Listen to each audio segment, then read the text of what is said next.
Hey guys, what's up? So, I'm coming to you from the bed in the bedroom. Yes. We're having a bad eye day. I don't know if it's the medication that has me like feeling not able to see, but yeah. I don't even know that I might end up taking these glasses off because I don't want to create a glare in there for my ring light or anything like that. But at the same time, I don't want to not be able to see. You know what I mean? I mean, I can barely see now, but um, yeah. So last week, I jumped back into a project that will be coming out in starting in March. So I'm super excited to be able to show you guys that and have more videos for you. I hope that you're excited about them.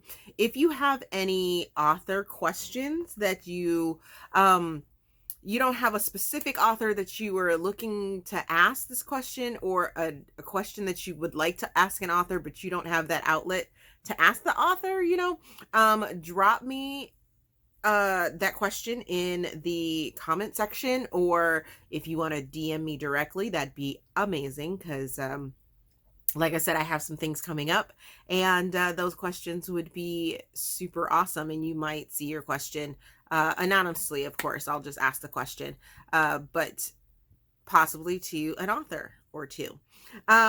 So let's just jump into what I did read last week, because I did get a lot read, especially one day last week. Yeah. So I started the week off by finishing The Love You Hate, which is Charge Men by Rachel Robinson. This is a romantic suspense. I give it 3.5 stars. I'm giving it 2.5 Steam fans. This is an ebook, and this didn't hit me like I wanted it to hit me. It gave me my military men, but it sort of jumped around a little bit, to the point that I was just like, I don't know if I like this or if I don't like this. But this is a bodyguard romance that the Nate is our bodyguard. He's also a charge man, and what charge men are, they're not just strictly military. They have a military background, but then they got into this like charge man program where they are reprogrammed to not be able to care about. It's almost like a Manchurian Candidate sort of feel to it. If that's the best way I can like sort of explain it. And so he goes to this town. He has his Mark, who is not really Mark, but the person that he's protecting, who is Presley, and she kind of annoyed me. She had all these like dad jokes going on, and she's the daughter of a really, really bad guy who ends up going to jail. Oh my God, does a whole bunch of bad things, but at the same time, his family needs to be protected or something or another, because the people that he did bad things for are like trying to come after him now, and it was kind of a mess, but did keep me on the edge of my seat, and I was entertained. I do want to see sort of where it goes. This is a closed ending for this couple, but at the same time, it was sort of hinted that the next couple, or the next book that is available, is possibly a couple that we may have seen already. I don't know exactly, but it seems like there's more to this story, so I'm kind of interested in getting into it. Then I finished reading Black Girls Must Die Exhausted, book number 1 by Jayne Allen, and this is a women's fiction, giving it 2.5 stars. That's being generous. 0 Steam fans. Had this as an audiobook. I also bought the physical book, and I don't know, I don't think I bought the ebook. Oh my God, sorry.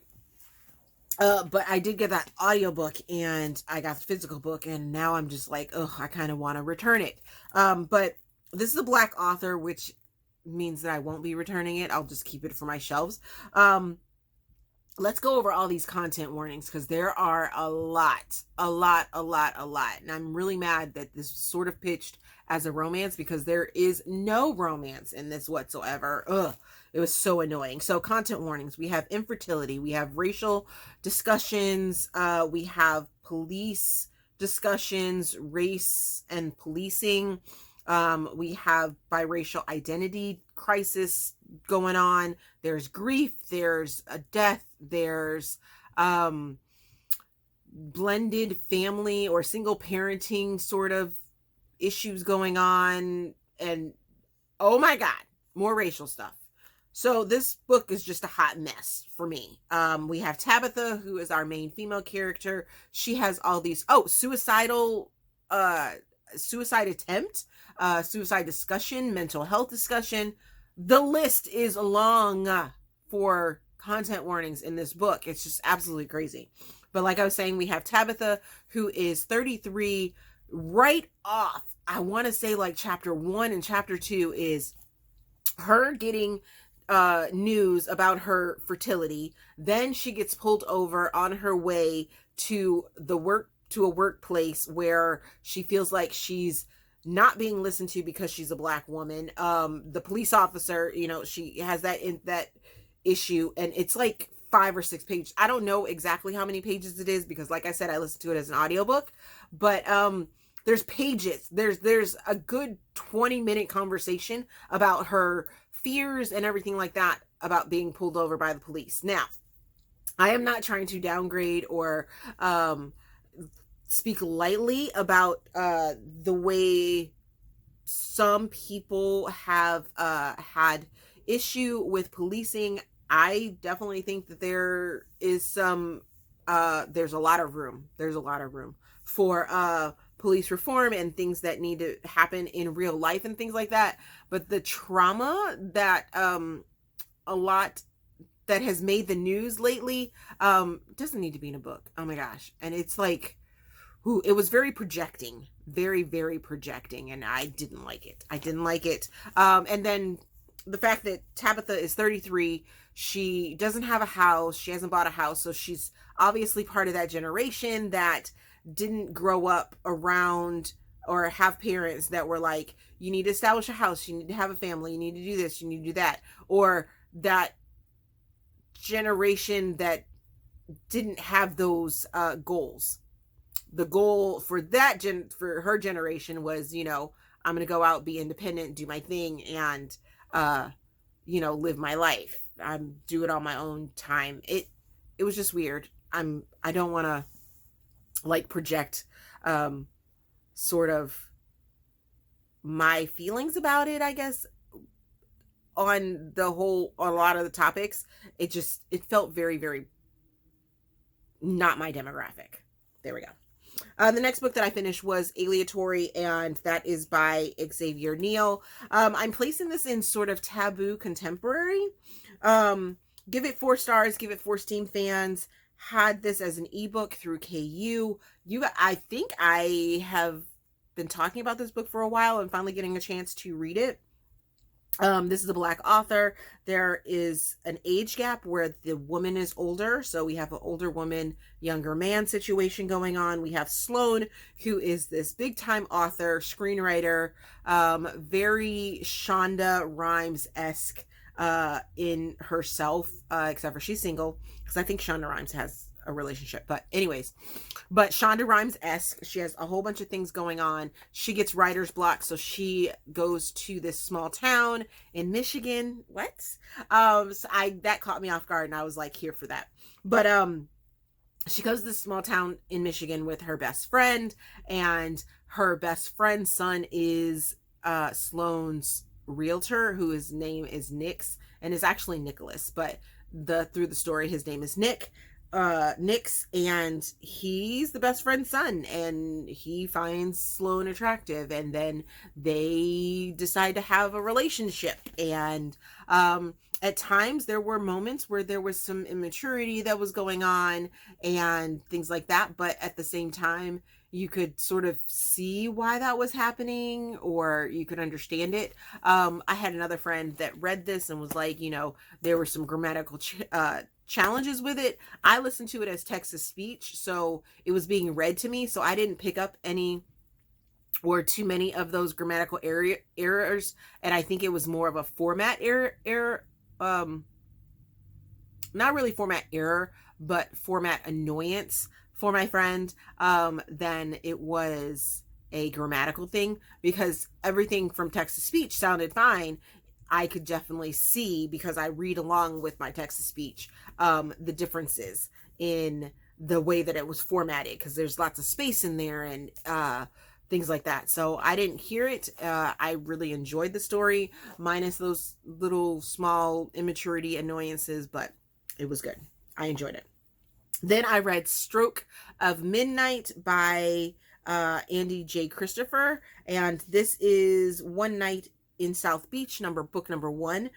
Placing this in contemporary, giving it 4 stars, giving it 4 Steam fans. Listen to this as an audiobook. This is a Black or biracial author. And this I decided to pick up because Andie did, I don't know if it was audio in color or if this was the Brown Nipple Challenge with Nana Malone. Either this month or last month. Whew, sorry. And I decided to pick it up because I saw their interview that Andie did with Nana, and I was like, oh, I need to pick this up. And lo and behold, this book most definitely is like spicy Andie. Like, I've read a couple of other Andie J. Christopher books, but they weren't as spicy as this one. This one was super, super spicy. So we have Elena, who is known in her family as sort of the stuck-up one. Not really stuck-up, but the closed-off one. She goes home, she has a bottle of wine, she's introverted and things like that. Well, her sister ends up getting her to go out one night, and she meets Cole, who is sitting at the bar.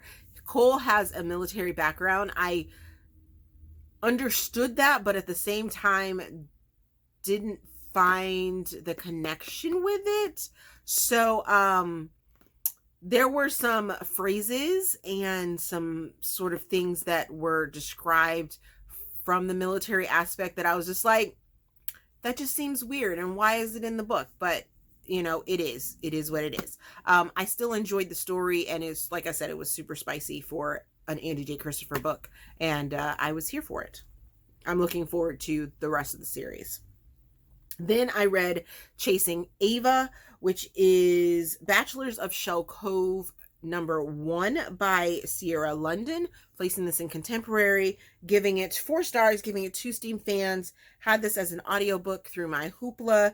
It is also available on KU as an ebook, so I got to read along as I listened. This is a Black author as well. Ava is a pediatric nurse who has decided to put in her commission packet to go into the Navy. And then we have Logan, who is a pediatric doctor in the same sort of ward, what have you. The two of them, she doesn't like to go to any of the functions and things like that, but she needs to start going to the functions to really kind of get her name out there to get that recommendation to get her commission. So we go through that, but there are some content warnings for this book that deal with the storyline and everything like that, which is PTSD, abuse,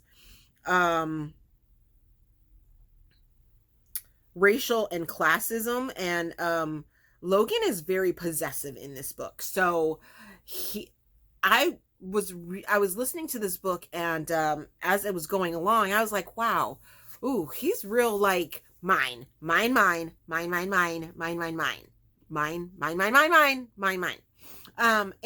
it was fun. And then I started reading some of the other reviews that were out there about this book, and I was just like, I do see that. I do see how very, very possessive he is for her. But and then there were some things that he ended up doing that I was just like, ooh, this would go much better if you didn't do that, type thing. And then there's some communication breakdown, not miscommunication, just a communication breakdown for them to sort of cause issues, things like that. So there's that. Then I read Mr. Vega, and this is Mr. number 1 by Xyla Turner, placing this in contemporary as well, giving it 4 stars, giving it 3 Steam fans. Listen to it as an audiobook through my Hoopla. This is a Black author. So we have Mr. Vega, who is the father of a young boy who needs a nanny and Faith is hired as that nanny. There are a few things in the prologue that I wasn't a big fan of, because we are introduced to Mrs. Vega as well.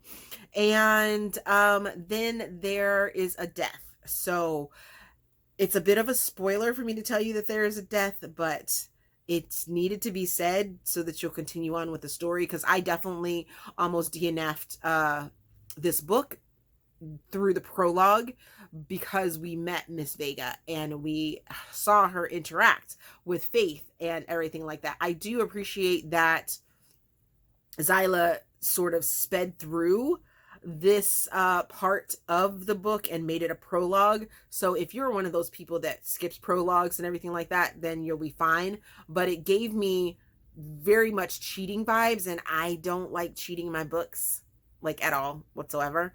But lo and behold, it's not about cheating. So there is grief and there is death in this book, but we have a nanny boss sort of situation going here, and this is an interracial romance as well. So there is that. Oh, there's also mental health and anxiety things from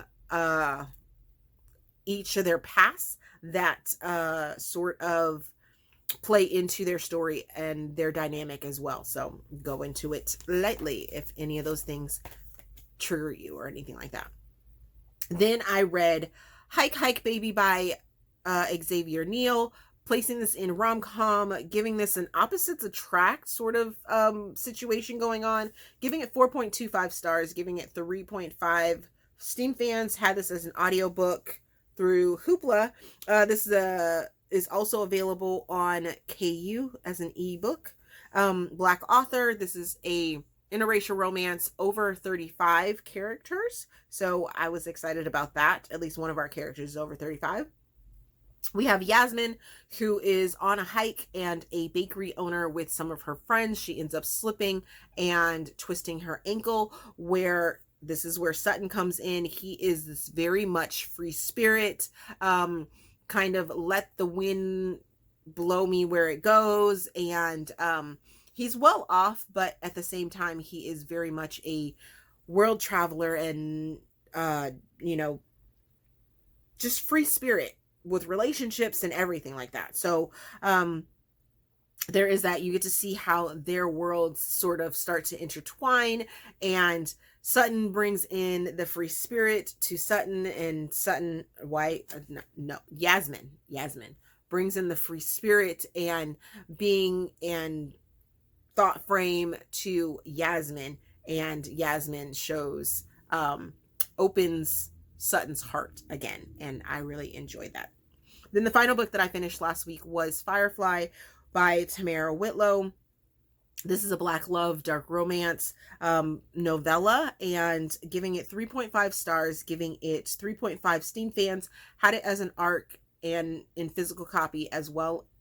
Or no, I didn't get it as an ARC in ebook, but Tamara sent me a copy of it, and I appreciate that. This is a Black author. There are a bunch of content warnings for this novella, and I kind of felt it. Sorry. Again, I kind of felt it. So we have domestic violence, we have sexual assault, we have violence, just straight up violence. We have toxic family situations. We have the treatment of the women that are within the story that didn't sort of sit well with me. There were some major things going on. Some mental health discussions that needed to be had. So we have Renee, who gets fired or walks out, quits her job, and runs into Jace, who is this entrepreneur businessman that is doing well for himself. He's also taking care of the people that have helped him along the way. He runs into her, she runs into him. He is like, I'm intrigued by that. I need to, spank that out of her. And he ends up hiring her under false pretenses because he wants to bed her. But she just got fired, and he knows that she also needs another job. So they sort of become intertwined, and he helps her navigate her family issues. I did like that part. It has a lot of chapters, but it is a very short book. Tamara is very much a short chapter writer, and I appreciate that. And there's a little bit of suspense that ends up happening, and that was okay as well. So, but the main thing that really kind of rubbed me the wrong way was the treatment of some of the other women that are within the story. But I liked the story overall. So what am I currently reading? I am currently reading The Perfect Ruin by Shanora Williams. This is a thriller. I don't usually read thrillers, and this is a thriller. I'm still trying to kind of find my footing in this. I'm about 25% into it, and I don't know where it's going. So, yeah, we'll see. We will see.